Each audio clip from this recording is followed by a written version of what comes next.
জুমাবারে প্রবেশ করে ফেললেন। সাইয়্যিদুল আইয়াম, এই বাড়ি মালিক দুনিয়াটা শেষ করে দিবেন, কিয়ামত হয়ে যাবে।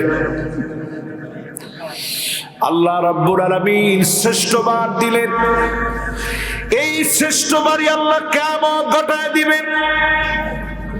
যেই আয়াতে কারিমা গুলা তেলাওয়াত করেছি, তাফসিরে যাওয়ার আগে মন খুলে মালিকের শুকরিয়া পড়েন আলহামদুলিল্লাহ। আল্লাহর প্রশংসা আদায়ের পরে একটা লোক আমরা কৃপণতা করব না। দেখতে চাই নবীজির মহাব্বতে সকলে দিল থেকে মহাব্বত নিয়ে পড়ব মুহাম্মাদুর রাসূলুল্লাহ সাল্লাল্লাহু আলাইহি ওয়াসাল্লাম। সবাই পড়ছেন ভাই? আসেন তাইলে আর দেরি না করি, রাত কিন্তু অনেক হয়ে গেছে। কটা পর্যন্ত ওয়াজ শুনবেন? সারা রাতের ওয়াজ তো আমার জানা নাই। অল্প স্বল্প আমি ওয়াজ করবো আজকে। সর্বোচ্চ যদি মাশাআল্লাহ, যদি আমার কালকে দায়িত্ব না থাকতো তাইলে আমি ফজরের নামাজ পর্যন্ত ওয়াজ করতাম। যেহেতু ঢাকা যাওয়া লাগবে, অল্প সময় একটু আপনাদেরকে কষ্ট দেব। একটা লোক আমরা ডানে বামে আর কথা বলবো না, রাজি আছি ইনশাআল্লাহ? আল্লাহ রাব্বুল আলামিন কিয়ামত নিয়ে অনেক আয়াত নাযিল করলেন। যেই আয়াতগুলা তেলাওয়াতের পরে নবীজির চুল পেকে গেছে। ইন্নাল হামদালিল্লাহ হামদান ইয়ালিকু বিজালালিহি ওয়া কামালিহি সুবহানাহু ওয়া তাআলা লাহুল হামদু ফিল উলা ওয়াল আখিরাহ ওয়া হুয়া আলা কুল্লি শাইইন কাদির।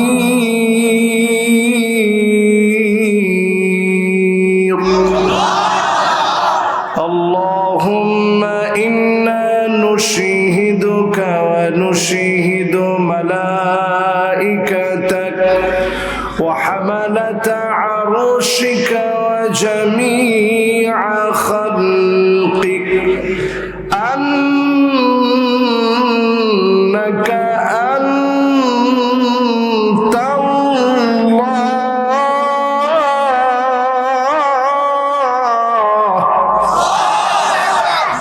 لا إله إلا أنت فهو الواحد الأحد الفرد الصمد الذي لم يلد ولم يولد ولم يكن له كفوا أحد ونشهد أن سيدنا وسندنا وحبيب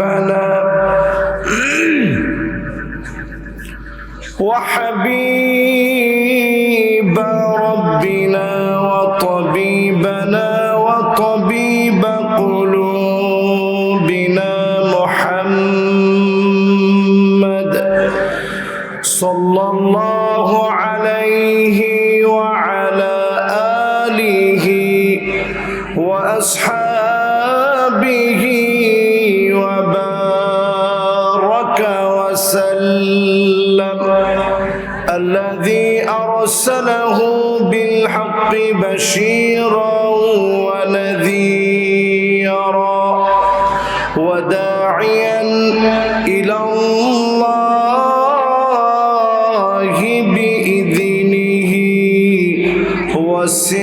وسراجا منيرا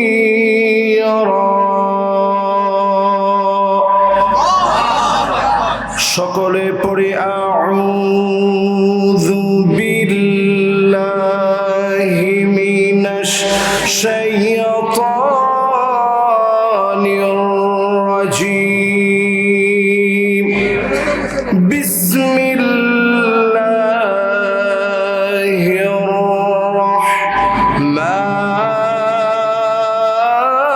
الرحيم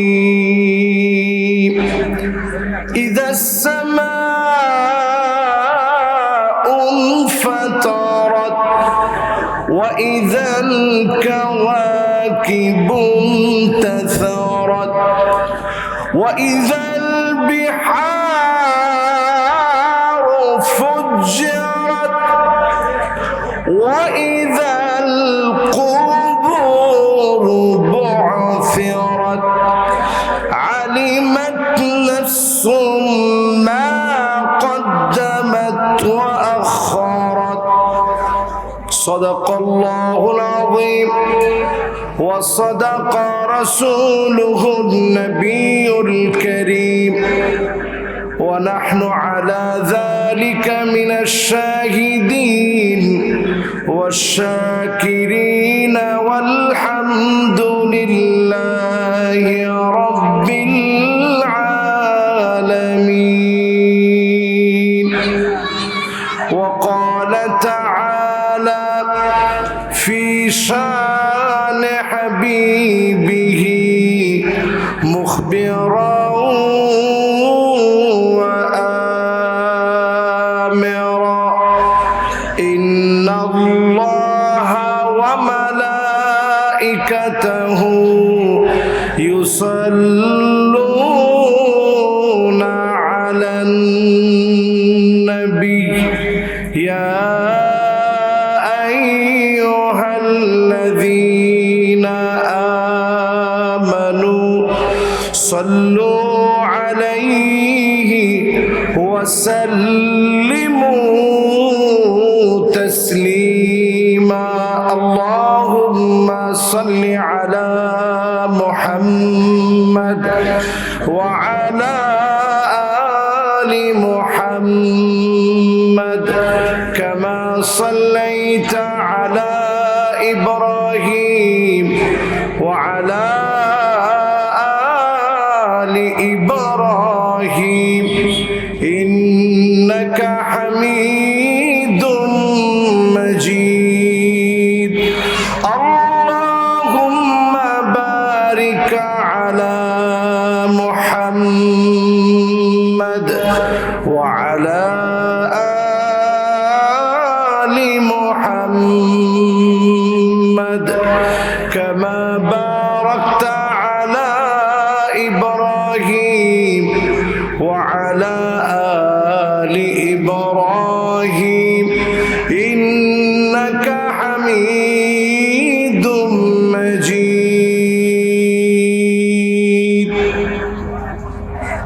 আজকের এই মোবারক দুদিন ব্যাপী মাহফিল 34তম বার্ষিক তাফসীরুল কোরআন মাহফিল এই মণ্ডলগাতি মোহাম্মদপুর মাগুরার মাদ্রাসা ও ঈদগাহ ময়দানের ঐতিহ্যবাহী 34তম বার্ষিক তাফসীরুল কোরআন মাহফিলের শেষ রজনীর সম্মানিত প্রধান অতিথি সম্মানিত মান্যবর মেহমান মুহতারামি ও মুকাররমি সম্মানিত শ্রদ্ধেয় সৈয়দ মোহাম্মদ মোশাররফ আলী তুহিন সাহেব দিনের টানে ভালোবাসায় সিক্ত হয়ে শুধু সিলেট থেকে তিনি আপনাদের জন্য আসলেন। আমি ওনার জন্য দোয়া করি হৃদয় খুলে আল্লাহ পাক ভাইকে পুরোপুরি দ্বীনের উপরে অটল থেকে দ্বীনের উপরে চলার তৌফিক দান করুক, পড়ে না আমিন। সভাপতিত্ব করছেন আরেক প্রিয় ভাই হযরত মাওলানা মোহাম্মদ আবু তৈয়ব সাহেব, উপাধ্যক্ষ লাহুরিয়া সিদ্দিকিয়া ফাজিল মাদ্রাসা লোহাগড়া নড়াইল। ওনার জন্য আমি দিল থেকে দোয়া করি প্রাণ প্রিয় ভাইকে আল্লাহ যেন দ্বীনের জন্য কামিয়াবির সাথে কবুল আর মঞ্জুর করেন, পড়ে না আমিন। এতক্ষণ আলোচনা রেখেছেন মুফতি ইমরান হোসেন জাফরি। ওনার বিষয় ছিল ইনফাক ফি সাবিলিল্লাহ, আল্লাহর পথে দান করার ফজিলতের উপরে কথা বললেন। ওনার জন্য আমি দোয়া করি আল্লাহ পাক ওনাকেও যেন দ্বীনের জন্য কাবিলিয়াতের সাথে কবুল আর মঞ্জুর করেন, পড়ে না আমিন। উপবিষ্ট হয়েছেন সম্মানিত মুরব্বিয়ানে আযম, তারুণ্যের উচ্ছ্বাস, দিক দিগন্তের দিকপাল তরুণ প্রজন্মের আমার তরুণ ভাইয়েরা, মাথার তাজ, মাহফিলের মধ্যমণি, হাদারাত উলামায়ে কেরাম, তুলাবা ফুদালা, যতজন মাহফিলে আসলেন, পর্দার অন্ত আড়ালে এই মুহূর্তে শ্রবণরতা রয়েছে আমার মা এবং বোনেরা, সকলকে আমি জ্ঞাপন করছি ইসলামের সর্বশ্রেষ্ঠ অভিবাদন, উহাইয়িকুম বিতাহিয়াতিল ইসলাম, আসসালামু আলাইকুম ওয়া রাহমাতুল্লাহি ওয়া বারাকাতুহু।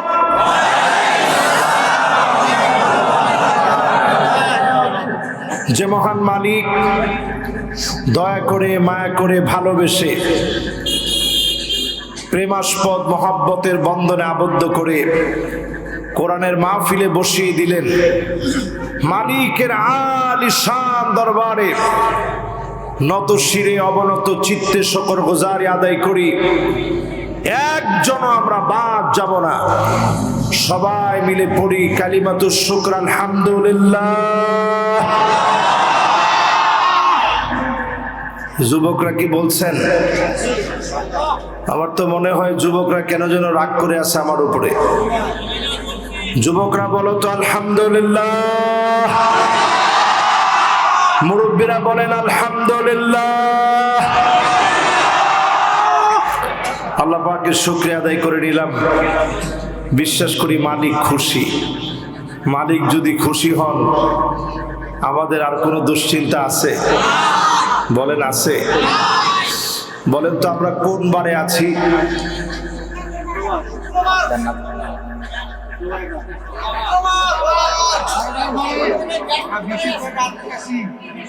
দেখছেন কারবারটা? এবার যদি জিজ্ঞাসা করি রজব মাসের কত তারিখ,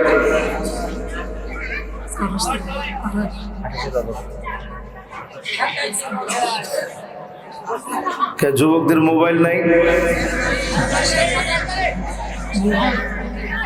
এই যে মোবাইলের মধ্যে তোমরা একটা অ্যাপস আছে, এই দেখো, আজকে দেখে রাখো, এটা শিখে রাখো। জীবনে আর কোনো দিন, প্রত্যেক দিন অন্তত রুটিন করে একবার সবাই এই সফটওয়্যারে ঢুকবা, মুসলিম মুসলিম বাংলায় ঢুকবা, মুসলিম বাংলা। কত তারিখ? ওই দেখেন সুন্দর করে উপরে লেখা। কত তারিখ?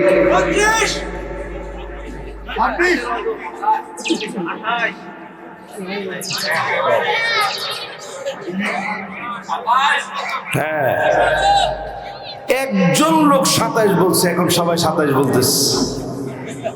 এই যে অ্যাপসটা আপনারা দেখছেন, এইটা আজকে থেকে আপনারা ডাউনলোড দিয়ে রাখবেন, এটাতে ভুল হয় না সচরাচর। ওই দেখেন 26কে তারা ক্রস দিয়ে রাখছে, আজকে 27 রজব চলতেছে। তার মানে হচ্ছে আর কয় না, 12টার পরে না ভাইয়া, সন্ধ্যা সন্ধ্যা। হ্যাঁ মাশাআল্লাহ, এই তো ঠিক হয়ে গেছে। তার মানে বোঝা যায় আজকের এই মাহফিলে যারা বসলেন, জুমা বারে আমরা আছি। কোন বারে? সবাই বলেন। বৃহস্পতিবারে, জুমা বারে আছি, জুমা বারে। মাশাআল্লাহ, সূর্য ডোবার পর পরই জুমাবার শুরু হয়ে গেছে। কে বলছে দেখি? মাশাআল্লাহ, মেম্বার সাহেব বলছে। তাহলে বুঝে আসছে তো? জুমাবারে প্রবেশ করে ফেললেন সাইয়্যিদুল আইয়াম। এইবারে মালিক দুনিয়াটা শেষ করে দিবেন, কিয়ামত হয়ে যাবে। আল্লাহ রাব্বুল আলামিন শ্রেষ্ঠবার দিলেন, এই শ্রেষ্ঠবারই আল্লাহ কিয়ামত ঘটায় দিবেন। যেই আয়াতে কারিমা গুলা তেলাওয়াত করেছি, তাফসিরে যাওয়ার আগে মন খুলে মালিকের শুকরিয়া পড়েন আলহামদুলিল্লাহ। আল্লাহর প্রশংসা আদায়ের পরে একটা লোক আমরা কৃপণতা করব না। দেখতে চাই নবীজির মহাব্বতে সকলে দিল থেকে মহাব্বত নিয়ে পড়ব মুহাম্মাদুর রাসূলুল্লাহ সাল্লাল্লাহু আলাইহি ওয়াসাল্লাম। সবাই পড়ছেন ভাই? আসেন তাইলে আর দেরি না করি, রাত কিন্তু অনেক হয়ে গেছে। কটা পর্যন্ত ওয়াজ শুনবেন? সারা রাতের ওয়াজ তো আমার জানা নাই, অল্প স্বল্প আমি ওয়াজ করবো আজকে। সর্বোচ্চ যদি মাশাআল্লাহ যদি আমার কালকে দায়িত্ব না থাকতো তাইলে আমি ফজরের নামাজ পর্যন্ত ওয়াজ করতাম। যেহেতু ঢাকা যাওয়া লাগবে, অল্প সময় একটু আপনাদেরকে কষ্ট দেব। একটা লোক আমরা ডানে বামে আর কথা বলবো না, রাজি আছি ইনশাআল্লাহ? আল্লাহ রাব্বুল আলামিন কিয়ামত নিয়ে অনেক আয়াত নাযিল করলেন। যেই আয়াতগুলা তেলাওয়াতের পরে নবীজির চুল পেকে গেছে। শাইয়াবাতনি হুদুন ওয়া আখওয়াতুহা, যেই সূরাগুলোর ভিতরে জুলুম নিয়ে আলোচনা হয়েছে, জালেমদেরকে আল্লাহ কিভাবে পেটাবেন, কিভাবে শায়েস্তা করবেন, আর কিয়ামতের আলোচনা যে সূরাগুলোর ভিতরে এসেছে, নবীজি বলছেন সূরাগুলো পড়ে আমার চুল পেকে যাচ্ছে। আল্লাহ নবীর খুব অল্প কয়েকটা চুল পেকেছিল। এই চুল পেকে গিয়েছিল কিয়ামতের ভয়াবহতার কথা চিন্তা করে। মালিক কিয়ামতকে এত ভয়াবহ বানিয়েছেন, একজন মুমিনের উপরও মালিক কিয়ামত সংগঠিত করবেন না। জোরে কোন আল্লাহু আকবার। কিন্তু কিয়ামতের ভয়াবহতা কেমন হবে চিন্তা করেন। ইদাস সামাউন ফাতারাত, আকাশ বিদীর্ণ হয়ে যাবে। ওয়া ইদাল কাওয়াকিবু ইনতাসারাত, যেই তারকারাজিগুলো দেখছেন একটা একটা করে পড়তে থাকবে। ওমানে আমি গিয়েছিলাম আজকে থেকে 5 বছর আগে। সেখানে দেখছি উল্কি পিণ্ড যেখানে পড়ে, ওই উল্কি যেটা তারকা থেকে একটু বেশি এগিয়ে গিয়েছিল, গ্যালাক্সি যেটাকে খেয়ে ফেলেছে, ওটার ভাঙা অংশটা যখন পৃথিবীর দিকে আসতে থাকে, ওই রকম একটা উল্কা পড়ে আমার নিজের চোখে দেখেছি। 1/2 কিলোমিটারের উপরে জায়গা ক্ষত হয়ে নিচের দিকে কুয়ার মতো ডেবে গেছে। জোরে করে আল্লাহু আকবার। এই জমিনের মধ্যে তারকারাজিগুলা পড়তে থাকবে। এখন যদি একবার আপনার মনের জিজ্ঞান কি পরিমাণ তারকা আছে, বর্তমান জ্যোতির্বিদদের তথ্য অনুযায়ী পৃথিবীর ভিতরে যেই পরিমাণ ধূলিবালি আছে, সম পরিমাণ তারকা আল্লাহ পাক আল্লাহর সৃষ্টি জগতে রেখে দিয়েছে। জোরে করে আল্লাহু আকবার। এই তারকাগুলা যখন পৃথিবীর দিকে পড়বে, আকাশ যখন ফেটে পড়বে, ওয়াইদাল বিহারু ফুজ্জিরাত, সমুদ্র নিচ থেকে টকবক করে এর ভিতরের আগ্নেয়গিরিগুলা চারদিকে ছড়িয়ে দিবে। সামান্য তাকায় দেখে জাপানে 155 বার ভূমিকম্প হলো। কতবার? একদিনে 155 বার ভূমিকম্প হয়েছে। শুধু একটা ভূমিকম্পের মাত্রা ছিল এমন, রেক্টার স্কেলে 7.5 মাত্রার ভূমিকম্প ছিল একটা। এই একটা ভূমিকম্পের কারণে জাপানের রাস্তা যে এলাকায় হয়েছে, রাস্তাঘাট ভেঙে চুরমার হয়ে গেছে, ঘরবাড়ি মাটির নিচে তলায় গেছে, আধুনিকতা মুখ থুবড়ে পড়েছে। আর পৃথিবী যখন শেষ হবে, সমুদ্রের ভিতর থেকে আগুন উদ্গীরণ করবে, পাহাড় গুলা তুলার মতো উঠতে থাকবে। এই পৃথিবী তার আচরণ বদলায় ফেলবে। এই পৃথিবীতে জালেমদেরকে যিনি অবশ্যই শেষ করবেন তিনি কি? কিয়ামতের ভয়াবহতা এতটা ভয়ের, সেই বুখারীতে হাদিস আসছে, আপনারা কি আমার কথা বুঝতেছেন? তো পিছনে কথা বলে কে? বাবারা ডান দিকে কে কথা বলে? ঠিক আছে, রাস্তায় তো কথা বলবি, কি বলেন? মাহফিলে কিন্তু একটা লোক কোনো কথা বলতেছে না, সবাই শুনতেছেন। আমি চাই কিয়ামতের কথা কান দিয়ে শুনা যেন শুধু কান শুক না আনি, দিলগুলা যেন একটু পরিবর্তন করি। রাজি আছেন ইনশাআল্লাহ? কিয়ামতের ভয়াবহতা এমন হবে, ইয়াউমা তারাউনাহা তাযহালু কুল্লু মুরদিআতিন আম্মা আরদাত ওয়া তাদাউ কুল্লু যাতি হামলিন হামলাহা ওয়া তারান নাসা সুকারা মা হুম বিসুকারা। নারীদের অবস্থা এমন হবে, গর্ভপাত হয়ে যাবে অটোমেটিক্যালি, চুলগুলো মানুষের পাকে পেকে যাবে কিয়ামতের ভয়ে। আর কিয়ামতের ভয়ে মানুষগুলার অবস্থা এমন হবে, মানুষগুলা বুড়া হয়ে যাবে, যুবক হঠাৎ করে বুড়া হয়ে যাবে শুধু কিয়ামতের ভয়াবহতা দেখে। কিয়ামতের ভয়াবহতা এমন হবে, মানুষকে দেখলে মনে হবে লোকটা মাতাল হয়ে গেছে, উম্মাদের মতো, পাগলের মতো। পাগল যেমন কাপড় ছাড়া দৌড়াদৌড়ি করে, মানুষ কিয়ামতের ভয়াবহতা দেখে কাপড়, জামা কাপড়, আসবাবপত্র কোনো কিছুর কথা মনে থাকবে না, যার যার মতো শুধু দৌড়াতে থাকবে। ঠিক কিনা বলে?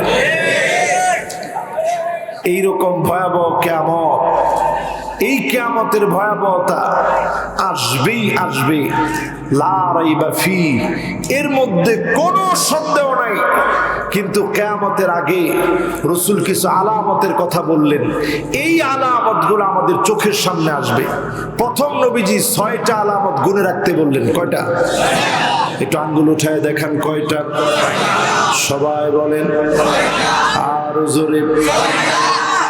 উদুদ সিত্তান বাইনা ইয়াদাই সাব, নবীজি বললেন কিয়ামতের আগে 6টা আলামত তোমরা আঙ্গুলে গুনে রাখবে। 1 নাম্বার আলামত আল্লাহর হাবিব বললেন মাউতি, উম্মত আমারে তোমরা পাবা না। এমন উম্মত আমি আপনি হলাম, জীবনে একবারের জন্য নবীজিরে দেখি নাই, একবারের জন্য নবীজিরে পাই নাই, স্বপ্নেও নবীজিরে দেখি নাই। আল্লাহ নবী বললেন কিয়ামতের আগে আমি নবীরে তোমরা পাবা না, নবী দুনিয়া থেকে চলে যাবে। আল্লাহ নবী দুনিয়া থেকে চলে গেলেন, তার মানে প্রথম আলামত চোখের সামনে চলে আসছে। ঠিক কিনা বলেন? আঙ্গুলে 6টা আলামত নবীজি গুনে রাখতে বললেন। 6টার প্রথমটা হচ্ছে নবীজি দুনিয়ায় থাকবে না। আমি যদি এক বাক্যে মোহাম্মদপুরের আশেপাশ থেকেও যারা আসছেন সবাই যদি প্রশ্ন করি, নবীজির কি আমরা পাইছি? পাইনি। নবীজির কি আমরা পাইছি? পাইনি। তার মানে প্রথম আলামত আমরা দেখে ফেলছি। 2 নম্বরে আল্লাহর নবী গুনে রাখতে বললেন সুম্মা ফাতহু বাইতুল মুকাদ্দাস, আবার বাইতুল মুকাদ্দাস বিজয় হবে, বাইতুল মুকাদ্দাসে বিজয় আসবে, মুসলমানের পতাকা উড়বে। আজকে তাকায় দেখেন মুসলমান 3টা মাস ধরে 27,000-এর উপরে মুসলমান শহীদ হয়ে গেছে। ছোট্ট ছোট্ট বাচ্চাগুলাকে শহীদ করে দিয়েছে। হসপিটালের ভিতরে কোনো অ্যানেস্থেসিয়া নাই, অবশ করার মতো কোনো যন্ত্রপাতি নাই, ইনজেকশন দেওয়ার কোনো ব্যবস্থা নেই। ছোট বাচ্চার একটা হাত ইনজোর হয়েছে, জীবন্ত মানুষ থেকে হাতটা কেটে ফেলতেছে, চোখটাও প্রায় ফেলতেছে। ও আমার ভাইরা, খাবার হিসাবে মুসলমানের প্লেটে কোনো খাবার নাই। বিভিন্ন পাখির খাবার লিকুইড করে দিচ্ছে মুসলমানদেরকে। পাখির যেই খাবার সেই খাবার মুসলমানদেরকে দিচ্ছে, মুসলমান সেই খাবার খাচ্ছে। শুধু তাই না, নর্দমার পচা নোংরা পানিগুলা মুসলমান পান করতেছে। ঘর বাড়ি নাই, মুসলমান তাঁবুর মধ্যে গিয়ে ঘুমাচ্ছে। ও মোহাম্মদপুরের মুসলমান, এমন সময় আসবে বাইতুল মুকাদ্দাস গর্জে উঠবে, আবার ফিলিস্তিনের বিজয় হবে। আল্লাহর নবী বলেছেন তোমরা স্বচক্ষে দেখবে। ওমর রাদিয়াল্লাহু তাআলা আনহুর জামানায় একবার বিজয় হলো, সালাউদ্দিন আইয়ুবীর জামানায় আরেকবার বিজয় হলো, আবার আমাদের সন্নিকটের সময়ে যিনি বিজয় দিয়ে দিবেন তিনি কি? শুধু 2 নাম্বারটা আমরা দেখিনি, তবে আমি খুব আশাবাদী। আমার মনে হয় এই রক্তগুলা খুব তাড়াতাড়ি কথা বলবে। তোমার ঠিক এত আসতে বললেন? আজকে আপনি আফগানিস্তানের দিকে তাকায় দেখেন, ইমারত ইসলামী খুব অল্প দিনের মধ্যে মুসলমানের রক্ত কথা বলেছে, ঠিক কিনা বলেন? এই যে মাহফিল আজকে আমি এত জোরে আফগানিস্তানের কথা বলছি, 5 বছর আগে হলে মাহফিল থেকে নামলে আমার ভাইয়েরা বলতো হুজুর একটু থানায় চলেন, ঠিক কিনা? কিন্তু এখন এত গলা ফাটায় বললাম থানায় চলেন, এটা বলার সাহস নাই। আফগান আমেরিকাকে বিদ্যাঙ্গুলি দেখা দিয়েছে ইমারত ইসলামীকে প্রতিষ্ঠা করে, ঠিক কিনা বলে? দিন আসবে মুসলমান, যেই জায়গায় মুসলমানের রক্ত ঝরেছে ওই জায়গাতে ইসলাম বিজয়ী হয়েছে, বিজয়ী হবে ইনশাআল্লাহ বলে। এই দিনটা এত সহজে আসে নাই। আমার রসুলের মাথা থেকে রক্ত ঝরছে, রসুলের জুতা আটকে গেছে, তায়েফের ময়দানে রসুল মার খেয়েছে, জিহাদের ময়দানে নবী রক্তাক্ত হয়েছে, হযরত আবু বকরকে বিষ পান করানো হয়েছে, হযরত ওমরকে নামাজরত অবস্থায় হত্যা করা হয়েছে, হযরত ওসমান রাদিয়াল্লাহু তাআলা আনহুকে কোরআন তেলাওয়াতের সময় শহীদ করা হয়েছে, হযরত আলী রাদিয়াল্লাহু তাআলা আনহুকে ফজরের নামাজে যাওয়ার সময় হত্যা করা হয়েছে। শুধু তাই নয় মুসলমান, হাসান রাদিয়াল্লাহু তাআলা আনহুকে বিষ পান করানো হয়েছে, হোসাইন রাদিয়াল্লাহু তাআলা আনহুকে কারবালার প্রান্তে রক্তাক্ত করে শহীদ করা হয়েছে, মাথা কেটে নেওয়া হয়েছে। সুতরাং বোঝা যায় ইসলাম এত সহজে আসে নাই, রক্ত যেখানেই ঝরেছে ওইখানেই ইসলামের বিজয় এসেছে, ঠিক কিনা বলে? কথা কি বুঝাইতে পারতেছি আপনাদেরকে? তাহলে কয়টা জিনিস গুনে রাখতে হবে আঙ্গুলে? 6টার প্রথমটা কি? রসুলকে আমরা পাবো না।